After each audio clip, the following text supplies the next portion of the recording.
Hello everyone, class 10 maths के एक और नए वीडियो में मैं मोहित कुमार यादव आपका स्वागत करता हूं।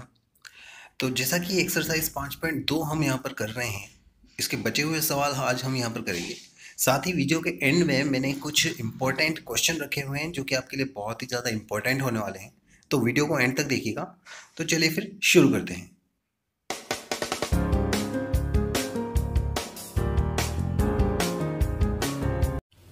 तो क्वेश्चन नंबर 8 आपकी स्क्रीन पर है। समांतर श्रेणी 1, 4, 7, 10 इसी प्रकार से अंतिम पद है 88 में अंत से 12वां पद हमको ज्ञात करना है।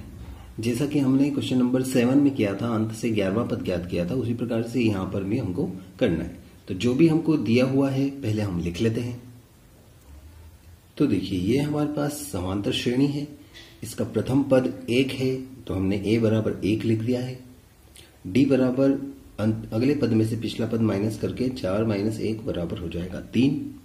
अंतिम पद को an भी लिखते हैं और l भी लिखते हैं, दोनों मैंने यहां पर लिख दिया है। तो अंतिम पद हो जाएगा 88 और अंत से 12वां पद ज्ञात करना है। इसका मतलब कि n बराबर हमको मिल जाएगा 12। अब हम यहां पर फॉर्मूला लिख देते हैं। अंत से 12वां पद या अंत से कोई भी पद हमको निकालना होता है तो फॉर्मूला क्या होता है हमारा, L - n - 1 d। जब हम पीछे की तरफ से इस तरफ से ज्ञात करते हैं तो हम यहाँ पर माइनस लगा देते हैं, ठीक है, और an वाले पद में से घटा देते हैं। तो ये an हमारे पास कितना है, 88 है, यानी कि L हमारे पास 88 है। n का मान कितना है, 12 है, तो ये हमने रख दिया 12। और d की वैल्यू कितनी आई है हमारे पास में, 3, तो ये हमने 3 रख दी। उसके बाद इसको हल कर लेते हैं। तो ये 81 - 12 में से 1 घटने के बाद 11 बचेगा और इस 11 का गुणा जब 3 के साथ होगा तो कितना हो जाएगा, ये 11 × 3 = 33। अब सिंपल सा हमको 88 में से 33 माइनस कर देना है। तो 88 में से जब 33 माइनस हो जाएगा तो हमारे पास में अंत से 12वां पद निकल के क्या आ जाएगा, 55, और यही होगा हमारा आंसर। अब क्वेश्चन नंबर 9 आपकी स्क्रीन पर है। एक समांतर श्रेणी में 60 पद हैं, यानी कि हमारे पास में n बराबर 60 हो गया है। हम यहां पर लिख लेते हैं, ठीक है। क्वेश्चन नंबर 9 में समांतर श्रेणी में n बराबर 60 हो गया है, क्योंकि हमको दिया है कि समांतर श्रेणी में 60 पद हैं और 60 पद हैं, इसका मतलब कि उसमें n की मान या n की संख्या, या फिर हम बोलें कि श्रेणी में पदों की संख्या कितनी है, 60 है। यदि उसका प्रथम पद अंतिम पद क्रमशः 7 और 125 है। प्रथम पद यानी कि a हमको दिया हुआ है कितना, 7, और अंतिम पद यानी कि a60, यही बोलेंगे। 60 पद है तो n का मान 60 है, तो हम कहेंगे कि यहां पर a60 हमारे पास कितना दिया हुआ है, 125। तो उसका 32वां पद ज्ञात कीजिए, यानी कि हमको a32 ज्ञात करना है। तो इसको हम चेंज कर सकते हैं, व्यापक रूप में लिख देंगे। तो क्या हो जाएगा, ये a + 59d = 125, यही हो जाएगा, ठीक है ना। हम यहां पर a60 को इस प्रकार से लिख सकते हैं, ये व्यापक रूप हो गया। अब a का मान हम यहां रख देते हैं, तो ये हो जाएगा 7 + 59d = 125।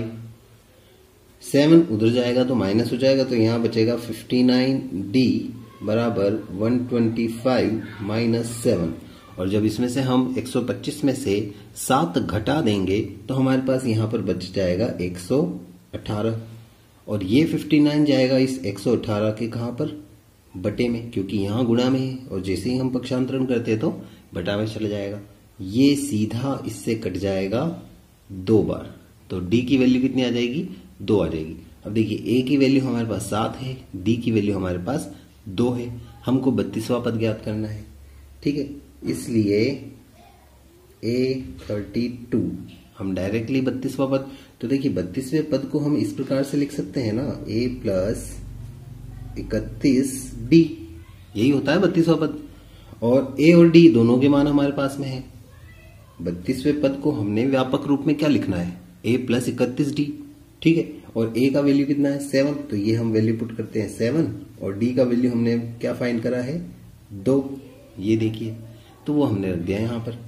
अब गुणा कर लेते हैं पहले तो 31 का 2 से गुणा हो जाएगा। देखिए कभी भी प्लस पहले मत कीजिएगा, क्योंकि जब तक हमारे पास में चिन्ह ज्यादा है, जैसे कि प्लस माइनस मल्टीप्लिकेशन और डिवाइडेशन, ये सारे ही चिन्ह साथ में है, तो बोर्ड मास के नियम के अनुसार पहले भाग करेंगे, फिर गुणा करेंगे, फिर जोड़ या बाकी कुछ भी कर सकते हैं। तो यहां पर पहले हमको गुणा करना है, तो 31 का 2 से गुणा करूंगा तो ये हो जाएगा 62, और 62 में जब 7 जुड़ जाएगा तो ये हो जाएगा 69, और यही हमारा 32वां पद होगा इस समांतर श्रेणी का, यही होगा हमारा आंसर। ठीक है, तो इस तरीके से आपको ये पूरा सवाल करना है। यहाँ A60 दिया हुआ था, डायरेक्टली हम इसको फॉर्मूले में बदल देते हैं, मतलब व्यापक रूप में। ठीक है, व्यापक रूप के तरीके से बदल के हमने यहाँ पर D फाइंड कर लिया, और D को फाइंड करने के बाद में इस A32 को भी व्यापक वाले फॉर्मूले में बदलकर यहाँ पे मान रख के हम A32 फाइंड कर लेते हैं। तो इस प्रकार से ये सवाल हल हो जाता है। अब चलते हैं क्वेश्चन नंबर 10 की तरफ। तो क्वेश्चन नंबर 10 हमारे सामने है कि 4 संख्याएं समांतर श्रेणी में हैं। यदि संख्याओं का योग 50 है, यानी कि चारों ही संख्याओं का योग अगर 50 है, तथा सबसे बड़ी संख्या सबसे छोटी संख्या की 4 गुनी है, तो संख्याएं ज्ञात कीजिए। इस प्रकार का हमारे पास में सवाल है, तो हम यहां पर जो भी दिया हुआ है उसको लिख लेते हैं कि देखिए 4 संख्या हैं जो समांतर श्रेणी में है, तो हम व्यापक रूप के अनुसार उन चारों पदों को मान ले। तो माना कि AP बराबर कुछ इस प्रकार से होगी A plus D, A plus 2D और A प्लस 3D। इस प्रकार से वो चारों संख्याएं होंगी 1, 2, 3 और 4, जिसमें ये तो सबसे छोटा पद हो जाएगा और ये सबसे बड़ा पद हम मान लेते हैं। तो प्रश्नानुसार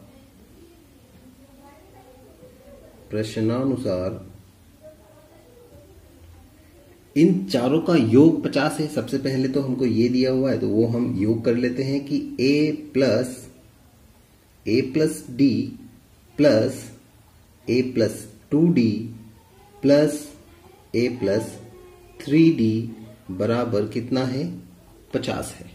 देखिए चारों संख्याओं का योग 50 है, तो हम इनको जोड़ लेते हैं। देखिए 1, 2, 3 और 4, 4 तो A हो गए। D कितने हो गए 3D यहां पर है, 2D यहां पर है, 5D और ये प्लस का 1D कितना हो गया 6D इज इक्वल टू 50। ठीक है, चाहे तो इसको हम और सॉल्व कर सकते हैं, और अगर ऐसा ही रहना देना चाहें तो इसको हम समीकरण नंबर 1 दे देते हैं। ठीक है, कोई फर्क नहीं पड़ेगा इससे। तो ये हमारे पास समीकरण 1 निकल गया है। इसके अलावा एक और हमको बात बोली गई है सवाल में कि जो सबसे बड़ी संख्या है वो सबसे छोटी संख्या की 4 गुनी है। पुनः प्रश्नानुसार सबसे बड़ी संख्या कौन सी है A प्लस 3D। सबसे बड़ी संख्या बराबर है 4 इंटू सबसे छोटी संख्या। ये हमको प्रश्न में दिया हुआ है। सबसे बड़ी संख्या कौन है A प्लस 3D है। सबसे छोटी संख्या क्या है A है, तो 4 इंटू A हो जाएगा।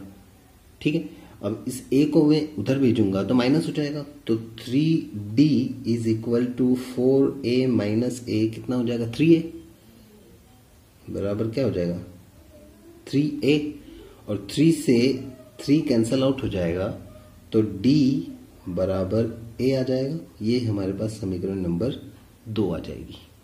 ठीक है, इसको हम समीकरण नंबर 2 दे देंगे। ये हमारे पास समीकरण 1 हो गई और ये हमारे पास समीकरण नंबर 2 हो गई। इसमें हमारे पास में A और D में समीकरण है। यहाँ पर D और A बराबर आ गया है, तो हम यहाँ पर या तो D की जगह A रख दें, मान रख देते हैं, या तो D का मान रख दें या A का मान, क्योंकि दोनों ही बराबर है। तो यहाँ से किसी भी एक का मान आ जाएगा, और जो मान D का आएगा वही A का होगा, क्योंकि दोनों ही क्या है बराबर। और उसके बाद फिर हम सारे ही मानों को इस श्रेणी में रख देंगे। श्रेणी में रखने के बाद में हमारी जो श्रेणी है वो हमको प्राप्त हो जाएगी। तो देखिए समीकरण 1 में हम d का मान रखते हैं। समीकरण 1 जो थी वो थी 4a प्लस 6d और 6d की जगह हम रख देते हैं a। ठीक है, क्योंकि d का मान a ही आया था, d और a बराबर आए थे। बराबर में कितना हो जाएगा 50। अब देखिए 4a और 6a कितना हो गया 10a, ये 10a हो गया बराबर 50। तो 10 जो जाएगा 50 के अंडर में, तो a बराबर कितना प्राप्त हो जाएगा हमको 5।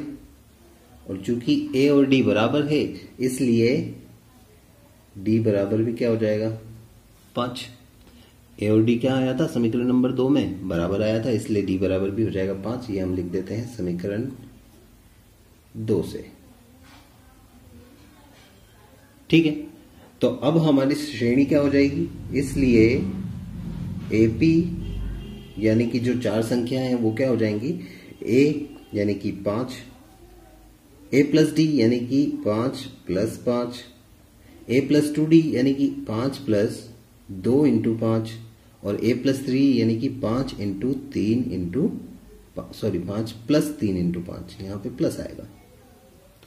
A plus D, A plus 2D, A plus 3D, तो हमने सबकी वैल्यू रख दी।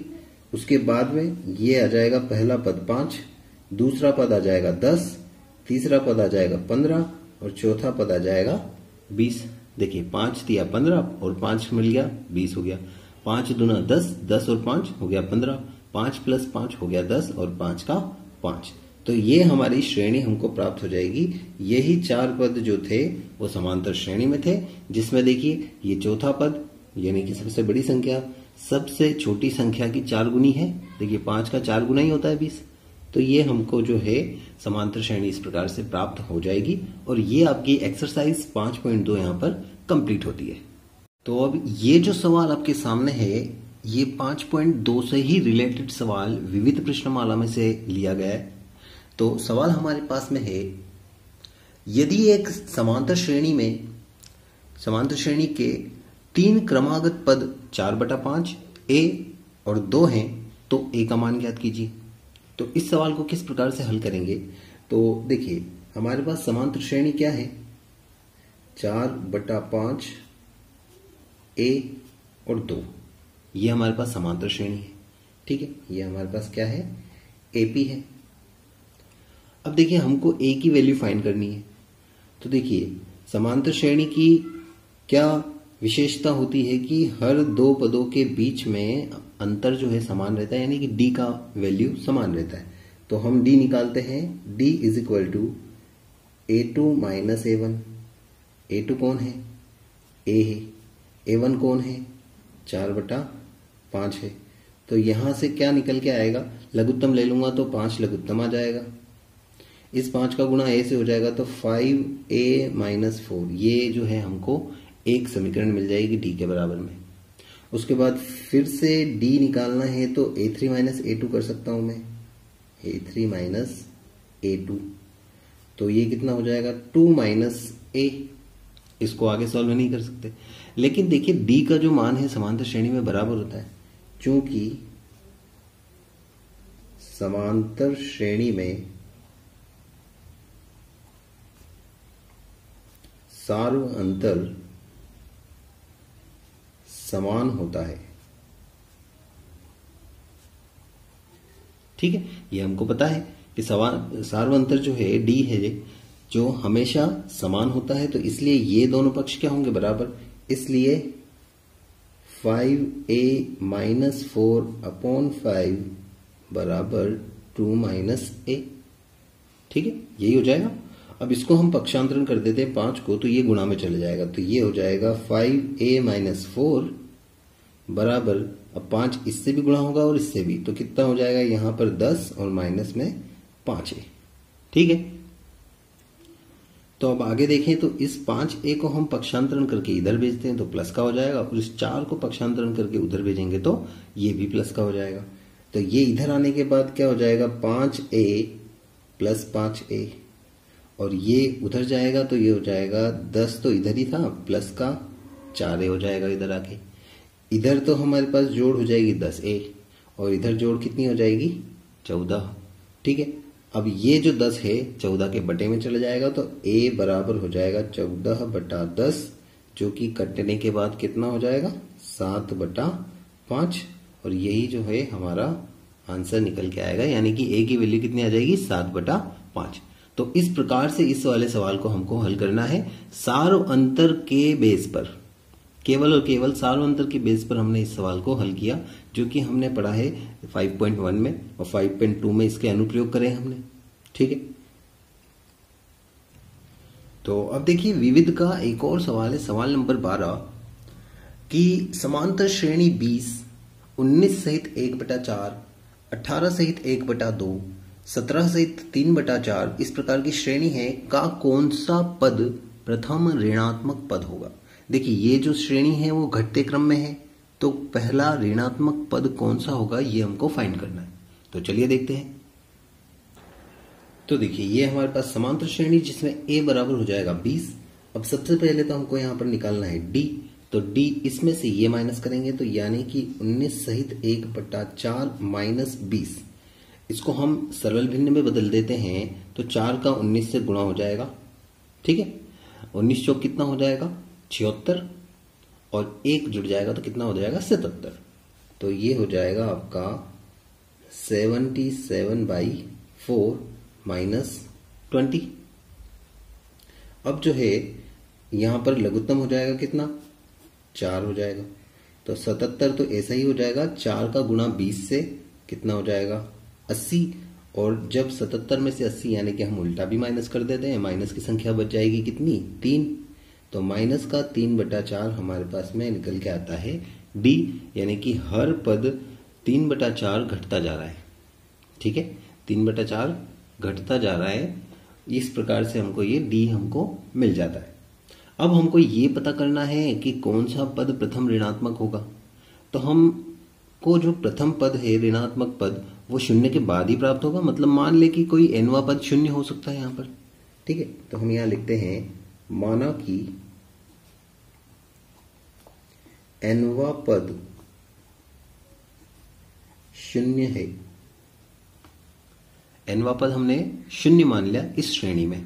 ठीक है, तो हम लिख सकते हैं इसलिए an is equal to a plus n-1 d।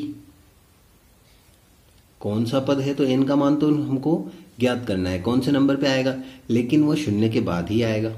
अगर इस श्रेणी में कहीं ना कहीं शून्य आता है तो शून्य के बाद ही प्रथम ऋणात्मक पद आएगा, तो उसको हमको फाइंड करना है। तो n हमने जब मान लिया 0 तो ये हो गया 0। nवा पद है ये, देखिए nवा पद शून्य माना, इसका मतलब कि an बराबर शून्य है, ना कि n बराबर शून्य। an बराबर 0, a बराबर कितना है 20, n की वैल्यू तो हमको फाइंड करनी है और d की वैल्यू कितनी है माइनस का 3/4। अब देखिए ये जो 20 है ये पक्षांतरण होने के बाद इधर आकर माइनस का 20 हो जाएगा, बराबर में बचेगा n-1 इंटू में माइनस का 3/4। ये माइनस 3/4 अगर मैं पक्षांतरण करके इधर भेजूं तो ये उल्टा हो जाएगा, क्योंकि बटे वाला ऊपर जाएगा और ऊपर वाला नीचे, यानी कि हम कहें तो जो भाग वाला है वो तो गुणा में चले जाएगा और जो गुणा वाला है वो चले जाएगा भाग में। तो ये इस प्रकार से हो जाएगा -20 और इंटू में माइनस का 4/3 बराबर में n-1। ये माइनस और ये माइनस दोनों गुणा होकर हो गए, प्लस 20 और 4 कितना हो जाएगा गुणा 80 बटे में 3। इस -1 को भेजूं इधर तो ये हो जाएगा प्लस का 1 बराबर में कौन बचेगा n। तो हम n की वैल्यू यहां से फाइंड कर लेते हैं, ये 3 जाएगा इधर, 3 एकम 3 और 80 और 3 कितना हो जाएगा 83/3। तो ये n बराबर हमको मिलेगा 83/3। भाग लगाते हैं तो पता करते हैं n के वैल्यू जो है क्या प्राप्त होती है, परिमेय संख्या या भिन्न के रूप में। तो देखिए भाग लगाएंगे, 3 दूना 6, बचेगा कितना यहाँ से 2, तो कितना हो जाएगा ये 23। ठीक है, और तीनों साथे 21, तो बचेगा 2/3, 27 सहित 2/3, यानी कि जो जीरो की वैल्यू है कुछ 27 सहित 2/3 के लगभग है। यानी कि 27वें के बाद ही होगा। ठीक है, तो 28वां पद जो है वो हमको प्रथम ऋणात्मक पद प्राप्त होगा पूर्णांक के रूप में। कोई भी पद इस प्रकार से तो नहीं होता। ठीक है, तो हम मान सकते हैं कि 28वां पद जो होगा, इसलिए हम कहते हैं इसलिए 28वां पद प्रथम ऋणात्मक पद होगा।